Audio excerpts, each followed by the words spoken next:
Jacob, bold prediction. What would you bet your money on, Jacob? He says Dan Lanning raises the college football playoff trophy January 20, 2025. So the Oregon Ducks win the national championship this year. This gets an 8.5 on the boldness scale from me. They are minus 210 to make the playoff, but it's a very important distinction now more than ever. If we're in a 12-team era, the distinction is Jacob's not saying they're going to make the playoff. Jacob's saying they're going to make the playoff and win the whole thing. What are their odds to win the whole thing? Plus 850, which, if you're unfamiliar with the odds market, means Oregon has the fourth best odds to win it all. Now, Oregon hadn't made the playoff yet under Lanning. They haven't made the playoff. So the reason I say that is not that that's some limiting factor and you have to make the playoff before you're allowed to win a title.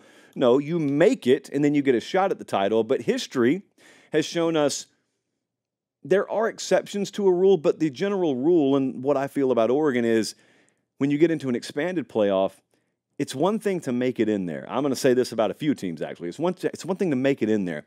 But think about what you're asking. Now, you're asking an organization, you're asking a head coach, you're asking a bunch of players, a bunch of assistants that in most cases, especially where they are now, they haven't been there before. So they get there. So you're in the rarefied air, the unfamiliar territory. And this could be Oregon or anyone else who hadn't made it. It could be Tennessee for all I care. You get in there, then you got to win 3 or 4 games. And inevitably, if not at the outset, once you get further into that playoff, you're facing organizations, you're facing programs that have been there before. That's not an automatic L, but experience in postseason matters, and it matters a lot. And you're also playing deep rosters and really loaded coaching staffs the deeper you get in there. So I think the more likely scenario is Oregon makes it in and they take their shot and maybe they come up short, but it is fuel, sort of like Michigan the past 2 years. They get in there, they take the shot, they come up short, but it ultimately fuels them for a title run down the road.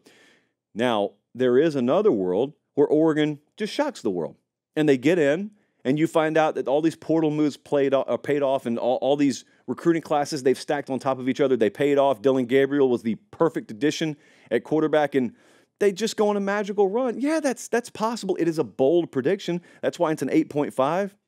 And they got the fourth best odds to win the thing this year. So it wouldn't be like a shock to the senses. It's just hard to do. It's hard to predict anyone to win the title this time of year. So I'm going to go 8.5 on Oregon winning it all.